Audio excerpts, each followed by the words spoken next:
Hey everybody, I'm in Silver Falls, Oregon, and I got something fun for you all today. It is a Hummer truck, the EV Omega Edition, and it's one of 500. It has this glorious blue paint, and it is a blast. I love this thing. I cannot emphasize enough how much this thing just subverted all my expectations. All right, I'm up against a souped up Audi S4. This should be interesting. It has all these fun little touches. Look, I got a stereo in the back here. You can hop up on this. They bolted the spare wheel into the bed. I don't even like trucks and I love this thing. How did that happen? Let me ask you that. Because we're gonna get into everything you need to know. We're gonna cover the exterior, we're gonna cover the interior, we're gonna cover practicality, we're gonna cover performance, we're gonna cover on-road and off-road. Look at those tires. I mean, geez, these are crazy. There's so many little touches in this that make it an absolute joy to drive in a way I never would have expected. And now I know why Hummer EV fans love them so much. You guys are great. So glad to get to experience this too. So let's get into it. We're at the drag strip at Portland International Raceway, and we're gonna take 1,000 horsepower down this track a couple times. I'm ready. Are you ready? Let's go. Like and subscribe and get into it. You guys the ones I check in with before I go? Yes, please. Yeah, but you're gonna have to take the camera off the hood. Oh, I can't have it on there? No, not with suction cups and whatnot. It's gotta be metal bound. All right, y'all, so we had to re-rig to affix to the only hard point we could, the windshield wiper stock, and now we're gonna go drag down the strip here a couple times. So let's see how this does. I'm gonna go into watts to freedom mode. Let's go. I'm excited. The one challenge I got is that I have a massive noggin and this helmet is one size too small. And I can't put my head back, but whatever. I don't care, because this is gonna be a blast. Let's do this thing.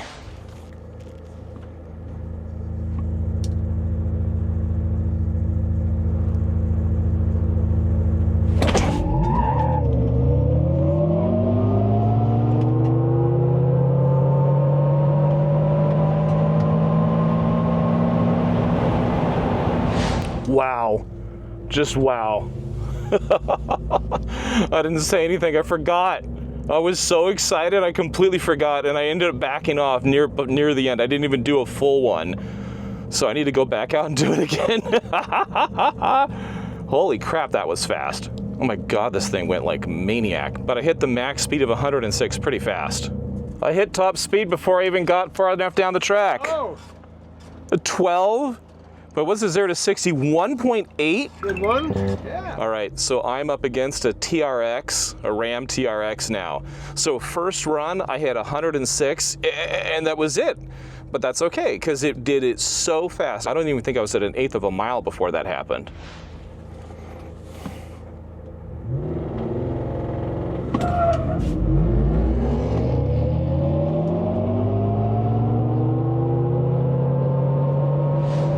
All right, and so on that run, I didn't launch it right, and he got me. But as soon as I started going, he didn't gain anything on me. So now, this time around, I'm gonna launch it properly. One more. All right, we're gonna get this TRX.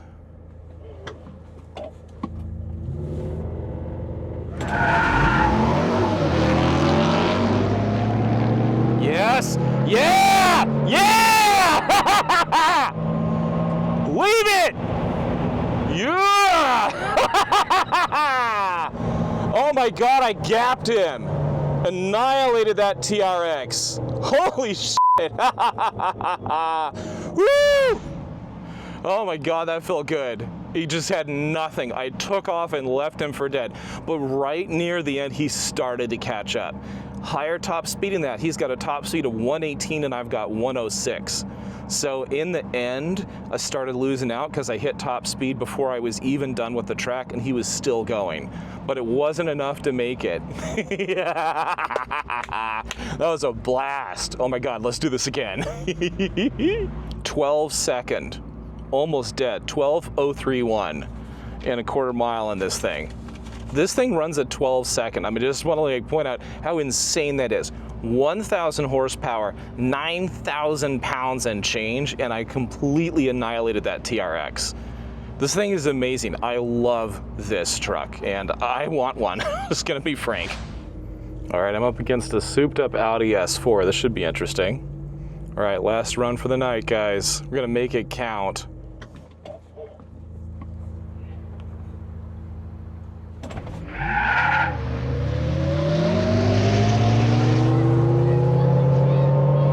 Oh my God, I left her for dead.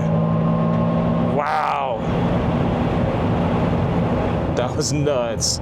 That was a really good launch. This thing launches every time, just bam, bam, bam.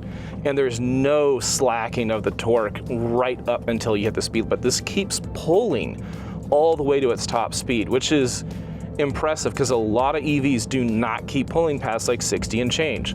And so the fact that this continues just going hard all the way until a sudden torque drop when you hit the top speed, that's amazing engineering. Well done, GM. Why don't you have a Hummer? You need to have a Hummer EV. They need to be selling more of these. People need to buy more because they are worth it. This is one of the best trucks, just one of the best cars, period. Gotta love this thing. All right.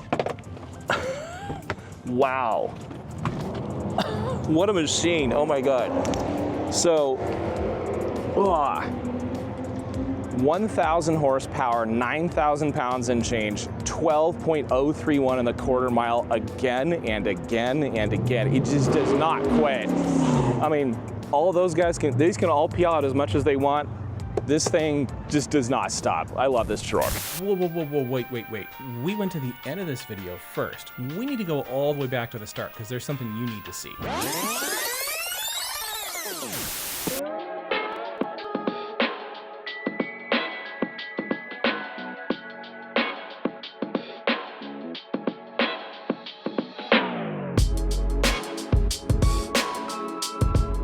Okay, so y'all ready to see what this is like to drive? Let's start with this party trick. Y'all have been wondering about it. It's CrabWalk. You hold the CrabWalk button down and it starts to charge up. And now it's in CrabWalk mode. And it gives you something interesting. You now have a camera that looks on the undercarriage of the vehicle and, you know, parallel drive. So let's see what happens when I go to the right a little bit. And it's weird. It's so weird. You're moving in parallel, you're just doing this and you're going until you put in enough lock and then suddenly you turn and you turn so tight because the rear steering on this is insane. But it can do this and then you can do something like what I'm about to do, which is there's a little stretch of this parking lot here ahead of me. I'm going at it at an angle. I'm just gonna steer my way through at an angle. And it is joyfully pointless. There is no reason for this feature, no real reason that this needs to be here. It doesn't make the world a better place. It doesn't fantastically improve the lives of everyday drivers. It is completely ludicrous and I love it. And it's exactly what it needs to be because I want to give Chevy, GM, them props for saying, let's do something completely over the top. Let's make an EV truck that is absurd. It's wide, it's huge, it is grossly inefficient with an absolutely massive battery pack. Let's make it do ridiculous things like CrabWalk and then roll that out to other vehicles on the platform too, which also made kind of no sense, but all right. Let's do that. Thank you, GM, because it makes it so much fun. This is a vehicle that does not take itself too seriously. It's so over the top. I'm in a parking lot at Silver Falls State Park in Oregon in the forest, parallel driving for a video because I'm enjoying every second of it. All right, so that's the CrabWalk mode. What's this like to just drive like a normal person or moderately abnormal person like me? Let's get into that. So let's talk suspension and handling and a little bit of power. The power in this is absurd. It does this thing where it rears back, it first growls at you. It's artificial sound, but it was like putting a boat on plane. You know, you punch it in a boat with a decent sized motor and it goes as it gets up on a plane. This thing leaned back, like not just a little bit, it leaned back a lot. It's certainly not the fastest, but it's got, geez, it's got mid-range punch. It goes. It really does actually go when you give it. I had to pass some people on my way out to Silver Falls, and I had no trouble whatsoever. It's just like, it's like it squats and rears and goes. It doesn't even go that fast, but you're still giggling. It's just, yeah. I don't even know what to say to y'all. God, it's so much fun to be in this thing. But when you're trying to handle, when you want to hustle a bit, how does this do? Well, this is not a vehicle for hustling. Let's be frank here. But it is a vehicle that will do better than you expect for what it is. Much better than actually most vehicles of even smaller size will do. And it comes down to the steering on this. So first thing I want to note is that the steering on this vehicle is it's not dead, it's not numb or anything. It communicates a little bit of detail. It's not the most communicative, but what the car does right is you know exactly where it's going. So as soon as I get into a turn, I put in exactly the amount of lock I want, and I'm not even thinking about the turn. I'm looking all the way down my sight line to the next turn. That is just well done. Like, we're talking like Polestar Lucid levels of steering here on a Hummer? What? I don't even know how they did that, but what I find interesting is it's not a fast vehicle. I'm not hustling down this road. I'm barely even booking, but I don't care because I'm able to know what I'm doing, turn and move and go through with just the right amount of regen, just the right amount of steering lock, just the right amount of accelerator. It's a very measured approach. So it's not one of those where you're gonna dive into a turn and hold as you get in through the apex and then go blasting out with a little bit of just a slight drift across lane. No, you're not gonna do that. You're gonna instead go along smoothly. You're gonna kind of hustle. You're gonna be happy with it. It does something so interesting for what it is, which is it feels good. It feels good to drive this thing. How? But they did it. And I find that the more I drive this, the more I love going down back roads in this. And then that makes me think like, well, wait a minute. What other roads could I take this down that I wouldn't take another car? You know, I'm curious. It makes me want to go explore more. That was one of the things. Like the Polestar 3 was so great because it made me want to go drive it. I get the same feeling out of this. I did not expect that, but I'll take it. Let's talk about driving this thing every day. What's it like? Well, the first thing you notice when you get into this is that it is absolutely not at all what it seems on the outside. This is not a small vehicle. Yes, we all get that.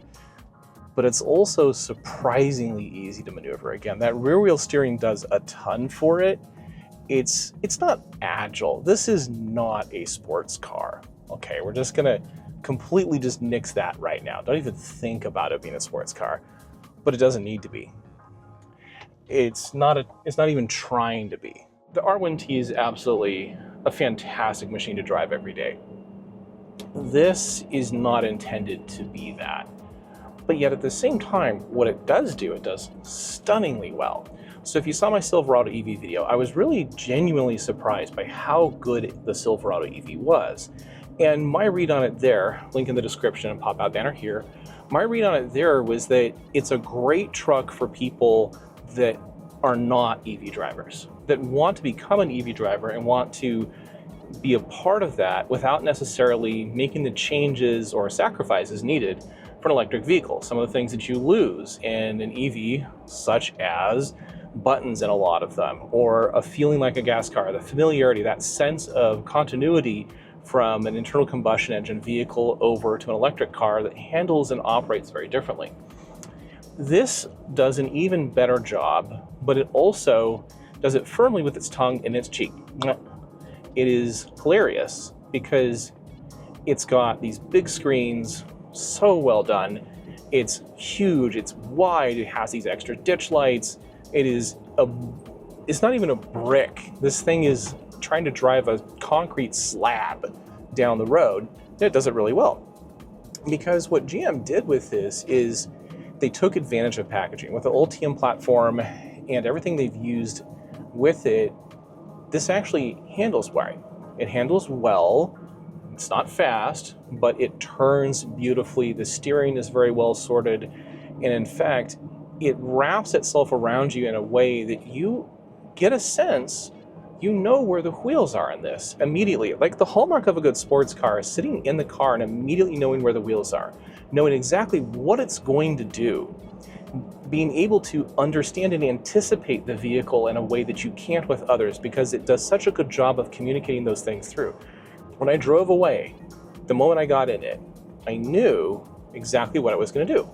And so as I find that I like driving this on back roads. It's not a fast vehicle by any means, but it's got plenty of power, plenty of pickup, and it'll run.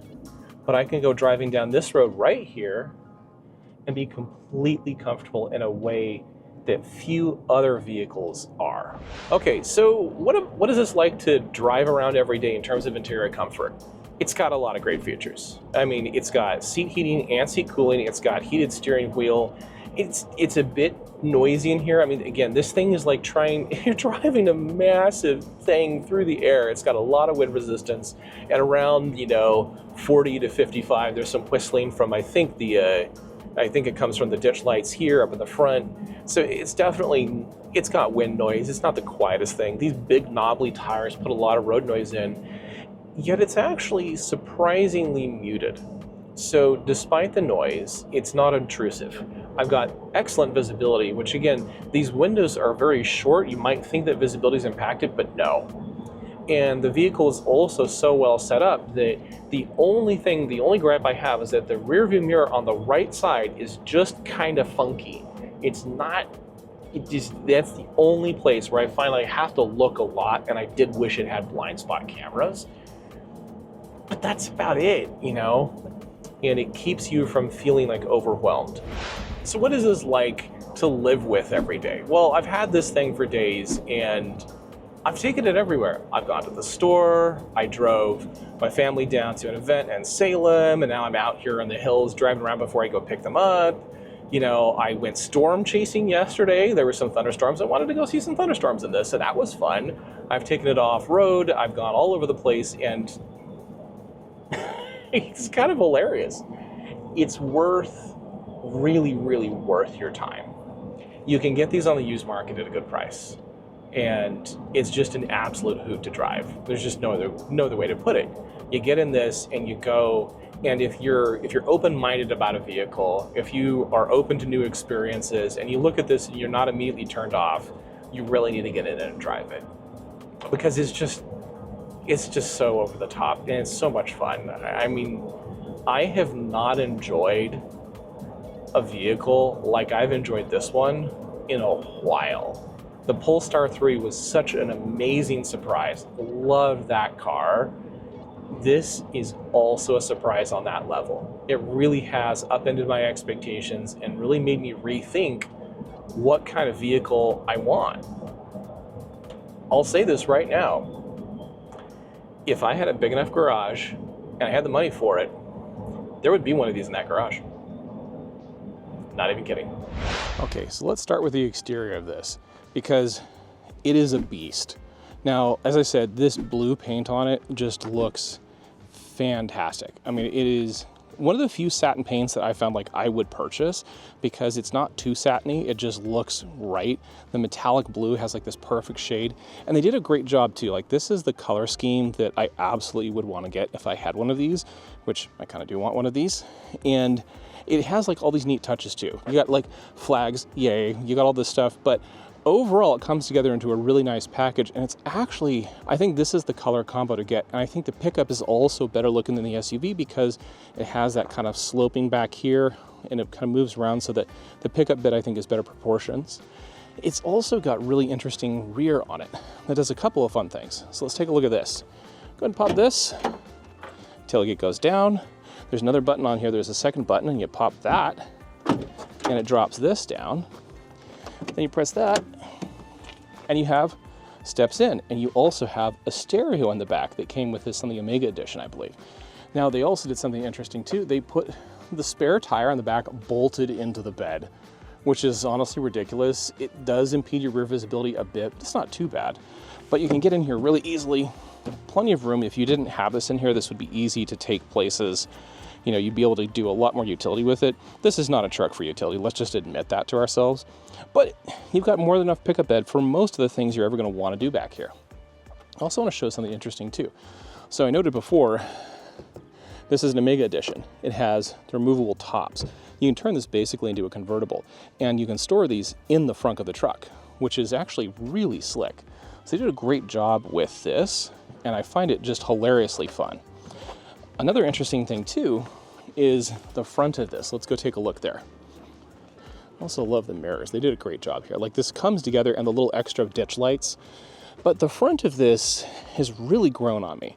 I mean, at first I was skeptical. I've hated when they put the headlights down below. I always felt it looked odd, but actually the more I've driven this, like, the more it makes sense. It has good visibility, which I didn't expect that, but the visibility is actually quite good. It just kind of comes together, and the more I've been around it, the more I really, really like the front end of this. I think it looks fantastic. It's fun, it's distinctive. You are never going to mistake this for anything else on the road at all. And some other interesting touches too. There are 3 windshield wipers because the windscreen is so upright. I mean, it does kind of get blasted by rain. Let's just get that out of the way. This is not a sleek car.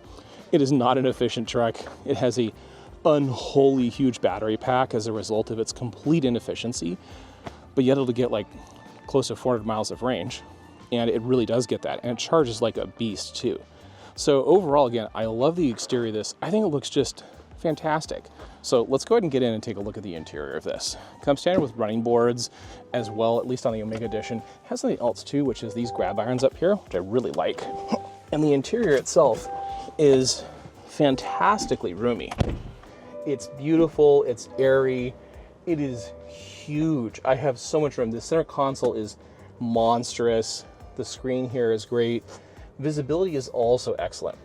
You don't always think about the visibility. In some sense, you go, oh, I'm going to be up above things, but you look at this from the outside and you think, visibility is going to be impacted. The windows are short, it's wide. I'm going to have a hard time figuring out where things are. No, not at all. This has actually been really easy to drive. It feels like a smaller vehicle than it is, which partially down to the ridiculous 4-wheel steering and the CrabWalk. GM did a great job with the screens, I have to say. So this screen here, very, very nicely done. Looks great, generally kind of fits in well with the dash. So when I'm looking, there's like a few little things up here that get cut off, but nothing too bad. The screen here is great. I do wish I could make CarPlay bigger in here, and actually I might be able to, I haven't figured it out yet. But overall, the screen is good. The buttons are nice with the little screens here, everything, all the controls are in. You can go down here to drive mode where you can CrabWalk, which again, is so much fun. And overall, it's a really interesting, it just a unique aesthetic in here. There is one thing that is surprising, and I'll tell everybody who's driving this. If you're in any state which doesn't put like a traffic signal down on the pole or anything and only puts it on the mast arm up there, this blocks your view of traffic signals when you stop at a light. It's kind of absurd, but you end up kind of bending down to look and see up there to where the traffic light would be because it gets obscured. There is one other thing too. These are a plexi, which is dubious about the UV blocking. I know it's there, but it doesn't do the same like UV blocking or tinting as other vehicles, so it's not the nicest, but you get over it because you have things like vents which have plenty of airflow. Oh my god, the airflow that comes out of this thing is absurd. It's great. You have buttons for everything, windows, you have door mirrors, all of it. You have seam positions you can set. It's all here. They did a great job with this on the whole. This one also has Super Cruise. It's got all the steering wheel buttons, which these also really intuitively laid out. But it also has a cavernous center console right here, which also works out, and a back seat here that is huge too. So let's go take a look at that. So I gotta say, ingress and egress on this, not bad at all. Outside of like this here being a little low, pretty easy to get in and out. You know, it's not got the most massive room in terms of leg room. Like, I'm good. I'm right here. I'm 6'3". I'm a big guy, broad shoulders. I'm kind of a tank. And you know what? I got plenty of room back here. I can tuck my feet under the seat here. And this is at my ideal driving position here, which is kind of way back. So there is a good amount of room here. The middle seat is also huge. So if I wanted to take 3 adults in here, outside of my back being really upright, This is not that impacted. In fact, you could put 3 adults across the back here. Their back is going to get a little uncomfortable. It's not going to be the greatest for a long trip, but they're not going to be squished, and that's a really important distinction with it. So it works out well for that. It also has third zone climate back here. You've got some USB here, you've got vents. It doesn't have the same number of vents in the back. That's one thing. There's no B-pillar venting in here, which I think is a miss. You're kind of stuck with just this down here, but you get a lot of airflow from the front that comes through. So the backseat passengers, like taking family and kids out in this to go on field trips and this stuff, worked out pretty well. So despite the lack of B-pillar, even on a warm day, this here does bring out enough airflow, and you get more from the front. So when the AC is pumping, the backseat passengers really don't get that impacted by it. Packaging is key with EVs. Most companies right now, most legacy automakers are not taking advantage of it. Even newer automakers like Polestar, they're not taking advantage of packaging opportunities. And GM here did. So on the fob, it's a little different with this. Hold twice, and it will pop open the frunk. And it's a good size frunk, actually. So let's take a look. This frunk is designed for you to be able to put in here all of those T-tops. So if you do take them off, they can go in here at all stores. And if you're not going to do that, it's still got plenty of room. It's nice. It's got rubberized coating in here. You can easily put the shopping in here. We put a couple suitcases in here for a trip. We did kind of everything we needed in this, and it works out nicely. I only have one single gripe about the frunk. If you want to close it, you have to press twice, and you have to hold the whole time to close it. Now, this might be an early one. I don't know if other Hummer EVs have this. That's the only problem. It took a little bit to get used to, but outside that, that was it. I'm out here in a different place than usual doing this review, out in Silver Falls, and I'm thinking, like, what are the roads can I go drive on? Like, I don't want to give you guys an hour-and-a-half long video. I mean, what, you're not going to watch that. But I'm thinking, like, where else can I go today? I've got 65% charge. I'm like thinking to myself, what else can I go do? Where else can I go have fun today? That's a really special night, because I know what I'm gonna do. I'm gonna go back in the parking lot here where we started. I'm gonna de-rig, I'm gonna take all the cameras off, and I'm gonna go find a road. I'm gonna go fart off down that road. I'm gonna go have fun. And I know what I wanna go do.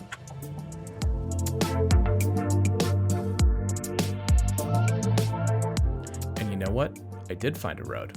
And that road led me to the top of 5,000-foot tall Mount Defiance. Stay tuned, like and subscribe, because you're not going to want to miss our adventures with the Hummer EV. And I will see you in the next one. Thanks for watching. Cheers.